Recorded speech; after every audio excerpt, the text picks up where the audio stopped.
말씀을 보도록 하겠습니다. 하나님의 말씀은 요한일서 4장 16절, 17절 두 절 말씀을 보도록 하겠습니다. 우리 차에서는 같이 한 목소리로 합독을 하도록 하겠습니다. 하나님이 우리를 사랑하시는 사랑을 우리가 알고 믿었노니 하나님은 사랑이시라. 사랑 안에 거하는 자는 하나님 안에 거하고 하나님도 그 안에 거하시느니라. 이로써 사랑이 우리에게 온전히 이루어진 것은 우리로 심판날에 담대함을 가지게 하려 함이니 주께서 그러하심과 같이 우리도 이 세상에서 그러하니라. 아멘. 이 심판이라는 문제, 이 역사와 시간은 어떤 종국이 있다는 것은 성경에서 일관되게 주장하는 아주 중요한 진리입니다. 우리 인간은 피조물이기 때문에 항상 인간은 순간을 위해 살려는 경향이 농후하다는 거예요. 그 순간만을 위해 살려는 그런 특성들이 있다는 것이죠. 왜 그러냐? 눈이 어두운 인간들은 이 보이는 세계의 이 모든 것들이 보이지 않는 그 영원한 세계에 속해 있다는 사실을 자각하지 못하기 때문에 당장 눈에 보이는 현실만을 그들은 보고 살기를 원한다는 것이죠. 그러니까 그 자체로만 본다는 것입니다. 다른 말로 이 보이는 것이 사라지고 없어진다는 것을 알면서도 의도적으로 그게 두려우니까 거부하는 거예요.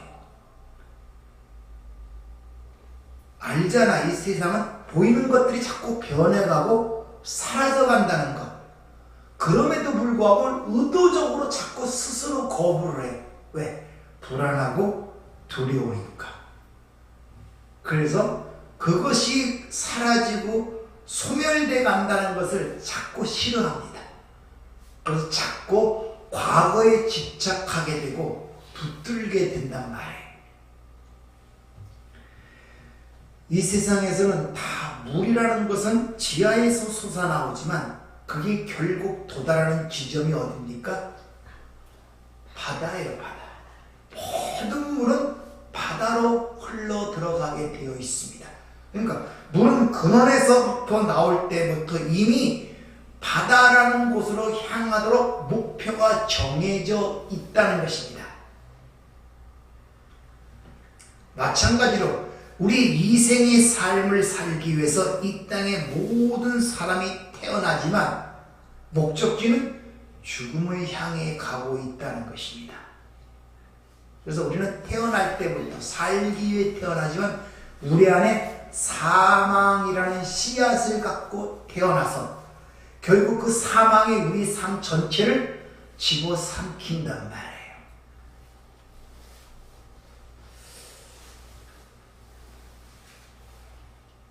참 이게 죽는다는 것이 얼마나 비극적이냐 하면 그래도 인생 80년, 70년을 살아왔으면은 나름대로 그 삶 속에 자기가 아끼고 소중하고 가치 있게 여기는 것들이 있단 말이에요.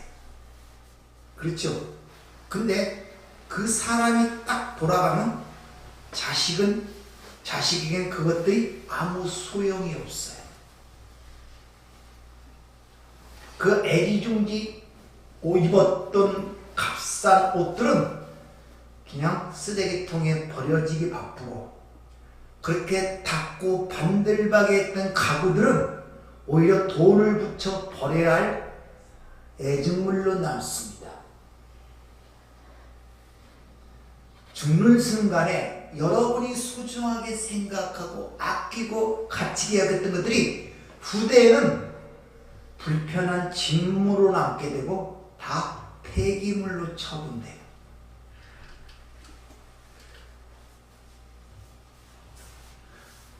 저도 마찬가지입니다. 부모님이 돌아가셨을 때 그래도 거기에는 그분의 80년의 인생이 고스란히 담아있어요. 모든 씻기고 모든 것을. 근데 아무것도 필요가 없어요. 그걸 좋아하지 않더라. 다 청소차를 불러서 다 버리는 것입니다. 여러분이 지금 아끼고 소중한 것들이 여러분의 자식들이 똑같이 그걸 아껴주고 소중히 여길 것 같습니까? 아니에요. 오히려 처리해 징후를 느껴요. 여러분들.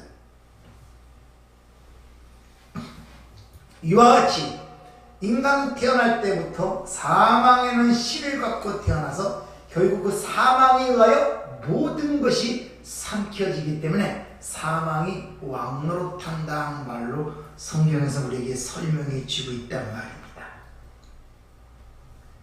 이런 사실들을 우리가 이해를 한다면 우리 삶을 바라볼 때 한순간을 바라보는 것이 아니라 전체를 바라볼 줄 아는 안목을 갖고 있어야 돼요. 안목. 다시 말하면 여러분의 지금 인생은 종말을 향해 가고 있기 때문에 현재 이 순간만 바라보는 것이 아니라 나머지 여생 전체를 통하여 바라보는 안목을 가져야 된단 말이에요. 쉬운 말로 생각 없이 오늘만을 위해서 살면 안 된단 말이에요. 계획을 세울 줄 알아야 되고 내가 어떻게 변화간다는 것을 내가 미리 알아 준비할 줄 알아야 되고 버려야 될 것이 무엇인가를 알아야 되고 진정 내가 의지하고 의존할 것이 무엇인가를 확정해 놔야 된단 말이에요. 여러분들. 그리고 현재 하는 모든 일들을 결국 종말에 비추어서 생각을 해봐야 돼. 어떤 결과를 낳게 될 것인가. 그래서 시편 90편에 보면 모세가 마지막에 이런 기도를 드립니다. 우리 인생은 잠깐 잔 것 같아. 잔다는 말은 뭐냐? 깰 때가 있단 말이에요. 그러면서 아침에 돋는 풀과 같다. 해가 뜨면 말라지고 쓰러지는 우리의 나를 계수함을 가르치사 지혜로움을 얻게 하소서. 여러분의 연령대나 저나 그런 지혜를 지금 가질 때예요. 근데 그 지혜는 오늘 사도 요한이 얘기하기를 하나님의 사랑 안에 거하라고 이야기를 하고 있다는 것입니다. 여러분들은 사람들을 인간의 피조물이고 귀한 존재라고 생각들 하고 세상에서는 인간이 최고입니다. 그러나 성경은 일관되게 얘기하면서 인간을 긍정적으로 표현하고 인정하지 않는다는 걸 여러분이 아셔야 됩니다. 죄인이라고 이야기를 하고 있다는 것입니다. 우리 성경만큼 인간에 대해서 진실되고 솔직하게 얘기하는 책은 세상에 없습니다. 성경만이 인간의 실체와 본질이 무엇인가를 아주 적나라하고 솔직하고 우리에게 그것을 가르쳐주고 있다는 것입니다. 근데 뭐 어떻게 가르치느냐? 여러분이 소중히 여기는 이거에 대해서 별로 얘기를 안 해요. 육체에 대해서, 육신에 대해서는 별로 얘기가 없습니다. 가장 중요한 것을 얘기하는데 인간의 모든 문제는 마음에 있다고 이야기합니다. 잘들 들으세요. 성경은 인간의 육신에 대해서 그렇게 많이 얘기를 안 해요. 그냥 티끌 흙이라고 그러지. 근데 인간의 가장 중요한 문제를 제시하는 것은 인간의 모든 문제는 그 마음이 있는데 더 큰 문제는 그 마음이 어떤 것보다 더 부패했다는 것입니다.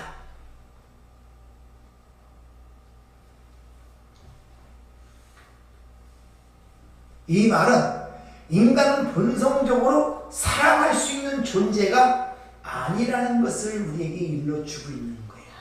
오전에 말씀드렸죠. 인간 안에 어떤 가치 있는 것이나 어떤 자격 있는 것을 조금도 찾을 수가 없기 때문에 사랑으로만 우리에게 구원받을 수밖에 없다는 것을 여러분에게 말씀을 드렸잖아요.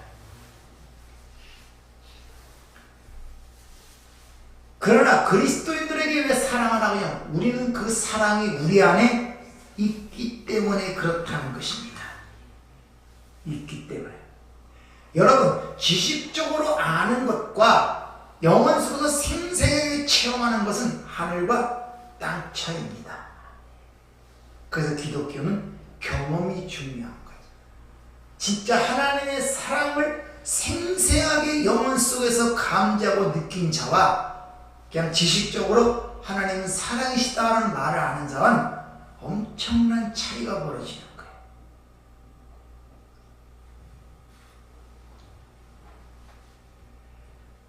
사실 우리가 하나님 안에 거하고 하나님이 우리 안에 거한다는 사실은 인간의 지성과 이성으로는 이해할 수가 없는 문제입니다. 어떻게 거하는지. 우리가 영혼이 있다고 그러지만 영혼이 어떻게 우리 안에 있는지 설명이 되지 않잖아요. 예수님이 하나님이 그 안에 계셨다고 그러죠. 아버지가 내 안에 계셨다고 그러죠. 이거 설명이 됩니까? 이해를 못하는 거예요. 즉 인간의 이성으로 설명하도록 객관적으로 또 세부 사항으로 묘사할 수가 없다는 것입니다.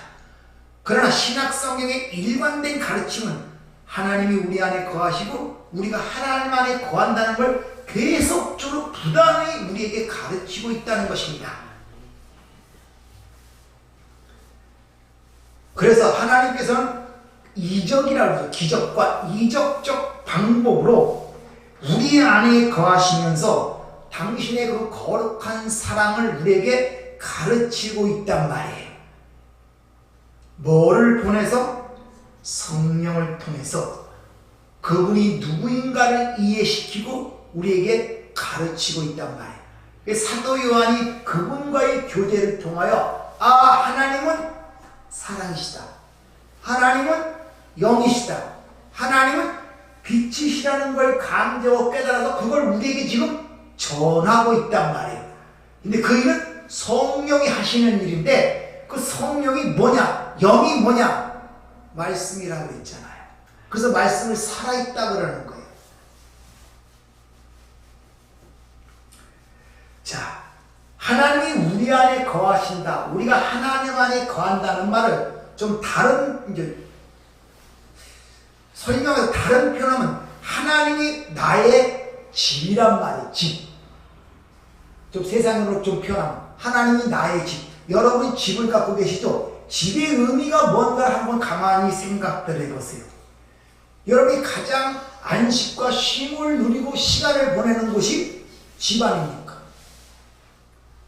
그리고 모든 일이 끝나면 집으로 돌아가요. 그리고 모든 일을 하는 모든 열심히 일을 하는 모든 것들이 집을 위해서 하는, 내가 거하는 가정을 위해서 하는 거예요.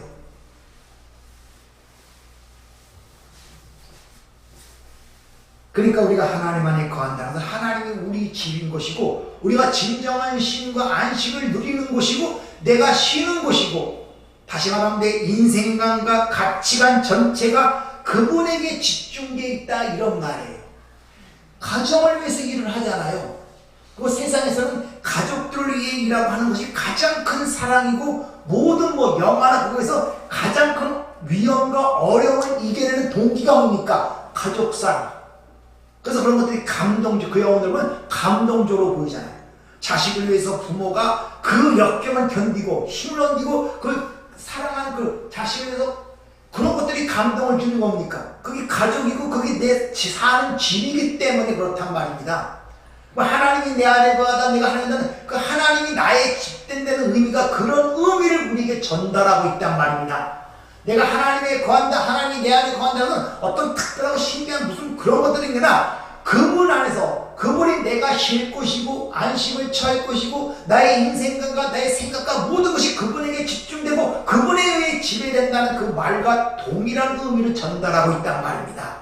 이게 하나님 안에 거한다, 하나님이 내 안에 거한다 이런 말이에요. 그래서 하나님이 우리를 출애굽기에 보면 하나님이 당신의 백성들을 애굽에 이끌어낸 이유가 뭐냐? 나의 초소로 삼기 위하여 또 내가 너의 초소가 되기 위하여. 그래서 하나님이 우리를 집으로 삼기 위하여 그 모든 걸 헌신하신 거예요. 자신을 십자가에서 죽이신 것이란 말입니다. 왜? 집을 삼기 위하여. 세상에서 내 가족과 가정 집을 위해 모든 걸 헌신하듯이 여러분의 집은 지금 어디입니까? 어디서 안식과 쉼을 얻고 여러분의 생각과 인심과 모든 것이 어디에 집중이 되고 있는가를 보란 말이에요.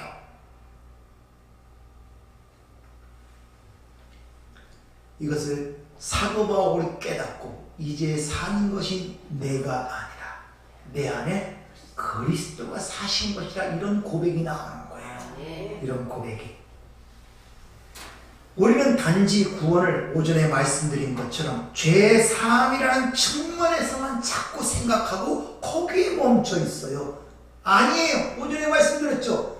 궁극적 구원의 목적은 당신의 자녀를 삼으실 뿐만 아니라 하나님 나라는 것을 우리에게 상속하시기 위한 것이란 말이에요. 이게 구원의 궁극적 목적이에요. 그러니까 당연히 그 상속자로 만들기 위해, 자녀로 만들기 위해 하나님께서 우리에게 역사하시겠죠.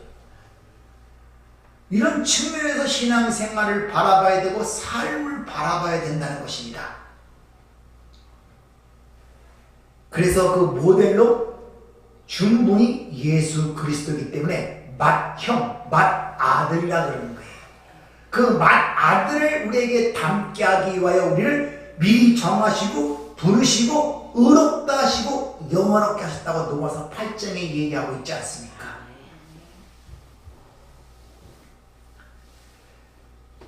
그러니까 지금 형제 사랑이라든지 하나님의 사랑에 대해 관심이 없다면 여러분들은 구원의 궁극적 목적을 아직도 모르는 거예요. 어디에 멈춰있다? 죄사함 받은 거에 멈춰있단 말이에요.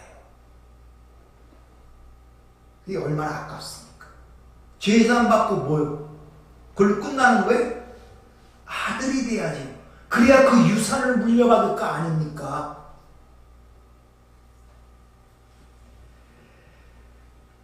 그리고 우리가 그런 사랑, 하나님의 사랑 안에 거할 이유, 즉 사랑 안에 거하는 그 입증되는 것이 형제 사랑으로 드러난다고 오전에 말씀드렸죠.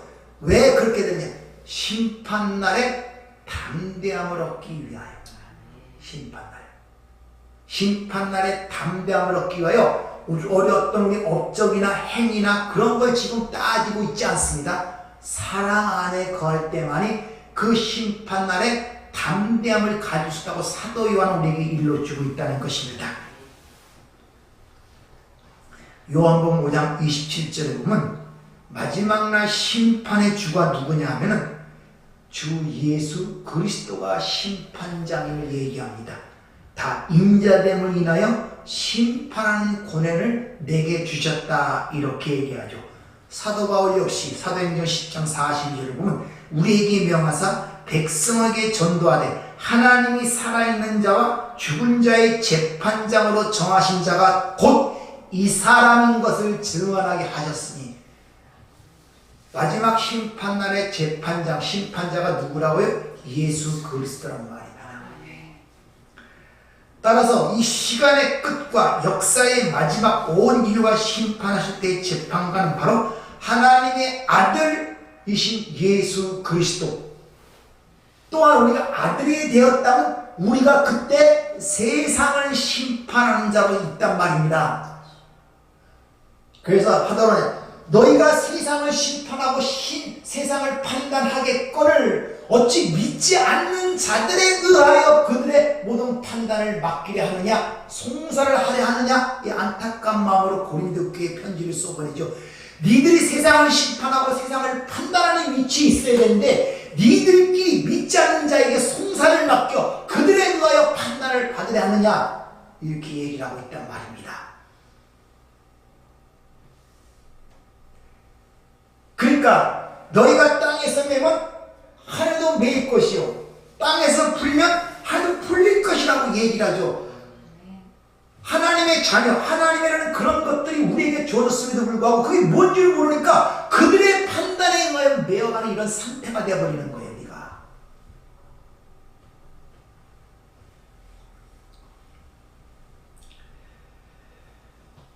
따라서 우리는 심판날에 두려움이 없이 생각하고 담대하게 직면하기 위해서는 반드시 형제 사랑이라는 것에 열심을 내야 함을 우리에게 상기시키는 거예요. 형제를 사랑하라는 그 말은 형제를 사랑할 수 있다는 것은 그 안에 하나님의 사랑이 거한다는 얘기고 하나님이 우리의 처소가 됐다는 얘기란 말이에요. 이것이. 그런 자는 심판날을 두려워할 이유가 없다고 우리에게 일러주고 있다는 것입니다.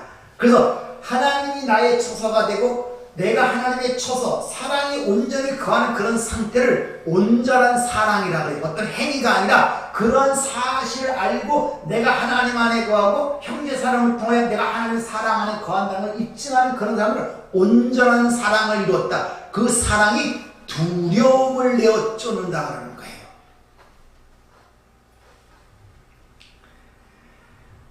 그래서 요한에서 2장 18절에 보면 자녀들아 이제 그 안에 거하라. 이는 주께서 나타나신 바 되면 그가 강림하실 때 우리로 담대함을 얻어 그 앞에 부끄럽지 않게 하려 함이니라. 따라서 내가 사랑 안에 거한다고 말할 수 있다면 또 하나님이 분명히 내 안에 거하신다는 사실을 여러분이 안다면 다시 말하면 하나님이 그 아들을 통해 보내신 이 땅의 궁극적 목적이 뭐라고요? 조금 전에 얘기했죠. 우리 구원의 궁극적 목적이 하나님의 자녀. 하나님의 아들을 만드시기 위한 그 사랑을 너희가 알고 있다면 그게 온전한 사랑을 이룬 거예요. 네. 그렇다면 심판날에 두려움을 가질 필요가 없다는 것입니다. 네. 데살로니가전서 3장 11절을 보면 이렇게 사도 바울이 편지를 또 주께서 우리가 너희를 사랑한 같이 너희도 피차간에 모든 사람에 대한 사랑이 더욱 많아 넘치게 하사 너희 마음을 굳건하게 하시고 우리 주 예수께서 그 모든 성도와 함께 강림하실 때 하나님 우리 아버지 앞에서 거룩함과 흠이 없게 하시기를 원하노라. 이것이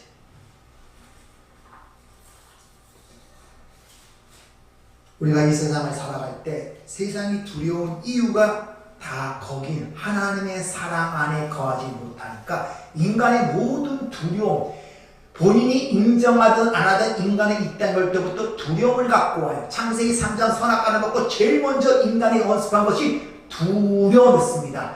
어찌하여 숨었느냐? 내가 두려워하여 숨었나이다. 그 이후부터 모든 혈육으로 태어나는 인간들 안에는 두려움을 갖고 태어나요. 이 두려움은 하나님의 심판대 앞에 쓴다는 것입니다. 거기서 보면 그 주의 날, 거룩한 날, 그늘이 선을 할 때, 그 날을 원어로 보면 성령이 강림할 때 이렇게 돼 있어요. 심판의 날이란 말입니다. 심판의 날.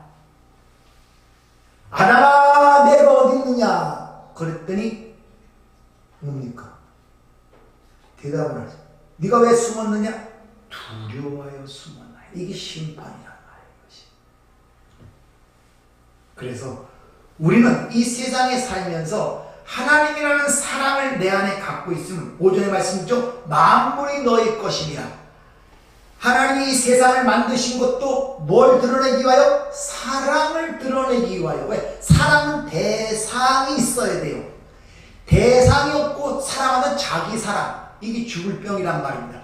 근데 우리는 대상이 아니라 나를 사랑해요. 나를 엄청 사랑한, 내가 하나님이고 내가 사랑하고 나를 사랑한단 말이에요. 그래서 모든 게 다 나를 위해 존재하게 된단 말입니다. 이걸 성경은 굉장히 엄숙하게 우상숭배라고 표현하는 거예요. 이스라엘 전체 백성이 멸망한 가장 근본적 이유가 뭐냐? 이 우상숭배. 어떤 신상을 섬겨놓고 하는 그런 것보다도 내 자신을 섬긴다는 것입니다. 나를 사랑한다는 거예요. 전부 다. 사랑은 그런 게 아니야. 대상이 있어야 돼.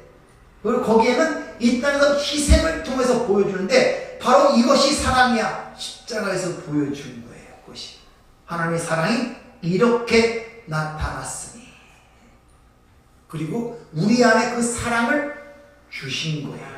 그래서 우리는 우리 힘으로 사랑하는 것이 아니라 그 사랑을 내놓는 것을 형제 사랑이라고 해요. 오전에 제가 한 예를 드렸죠. 전도를 통해서 이 받은 사랑을 아는 사람은 그 사랑이 어떻게 나오냐? 전도로 나오는 거예요. 싫어하는데도 계속 와서 너무 미안하니까 한 번 갔는데 거기서 코를 꽹 거예요. 지나고 나니까 내가 전도하는 가운데 그 사랑이 느껴지는 거예요. 네? 그 사랑을 알지 못하면 그냥 인위적으로 힘을 하는 것 같으면 얼마 하지 못합니다. 왜? 지쳐버리기 때문에. 왜? 어떤 결과를 보는 그 전도를 해야 되는데 결말이 안 드러나거든요. 그리고 이익을 보지 못하니 포기가 되고 낙심이 되고 절망하는 거예요. 그러나 그 사랑을 알고 그 사랑으로 전하는 사람은 낙심되지 않아요. 그 사랑을 알기 때문에 안전할 수가 없어요. 계속 믿든지 안 믿든지. 이게 드러내는 사랑, 이게 바로 형제 사랑이란 말이야. 뭐 특별하게 뭐 주고 그러는 것이 아니라. 마지막으로 베드로 사도가 뭐라고 우리에게 권면하는가 보고 마치도록 하겠습니다. 베드로전서 한번 찾아보세요. 베드로전서 4장 7절부터 11절까지 보도록 하겠습니다. 베드로전서 4장 7절부터 11절까지 같이 한번 읽도록 하죠. 시작. 만물이 마지막이 가까웠으니 그러므로 너희는 정신을 차리고 근신하여 기도하라. 무엇보다 뜨겁게 서로 사랑하라. 사랑은 초자한 죄를 덮느니라. 서로 대접하기를 원망 없이 하고 각각 은사를 받은 대로 하나님께 여러 가지 은혜를 맡은 선한 청지와 같이 서로 봉사하라. 만일 누가 말하려면 하나님의 말씀을 하는 것 같이 하고 누가 봉사하려면 하나님이 공급하시는 힘으로 하는 것 같이 하라. 이는 범사의 예수 그리스도로 말미암아 하나님의 영광을 받으시게 하려 함이니 그에게 영광과 권능이 세세 무궁하도록 있느니라. 정신 차리고 근신하면서 무엇보다 뭐하라? 서로 뜨겁게 살아라. 뜨겁게. 마지막 때 우리가 이 환난과 어려운 시대, 이 고통스러운 시대를 이기는 방법은 서로 뜨겁게 사랑하는 길밖에 없다는 것입니다. 사도 요한 시에도 엄청 환난과 핍박 시대 아닙니까? 근데 거기서 사도 요한 딴 거 이야기 하지 않아요. 서로 사랑하는 것입니다. 그럴 때 여러분들이 그것이 방패막이 돼서 그 사랑에는 누구든지 다 들어오게 되면 녹게 되어 있습니다. 그래서 우리 같은 완악한 자도 예수의 사랑 앞에 들어가서 녹아버렸잖아요. 녹아버렸죠. 여러분이 그런 것을 삶 속에서 드러냄으로 말미암아 경험되고 체험되기를 주의로 부탁을 드립니다. 은혜롭고 자비로우신 아버지 하나님 감사를 드립니다. 요한일서를 공부하면서 참 부족한 저희들 사랑에 대해서 다시 한번 생각하고 많은 것들을 깨닫게 됩니다. 주님, 우리는 모든 걸 바라볼 때 사랑으로 바라보지 못했기 때문에 그것이 나의 고통이고 삶의 어려움에도 불구하고 주님을 그렇게 보지 못하고 이것이 보이는 것들의 원인이 있는 줄 알고 그렇게 살아오고 애타했습니다. 이제 우리들이 눈을 열어 하나님의 사랑을 보게 하셨사오니 그 사랑을 가진 저희로서 사랑을 나눌 수 있는 저희가 되게 하시고 오늘 베드로 사도의 부탁과 같이 이 말세에 깨어 근신하는 가운데 무엇보다 서로 뜨겁게 사랑하는 저희가 될 수 있도록 은혜를 베풀어 주시옵소서. 예수님 이름으로 기도합나이다. 아멘.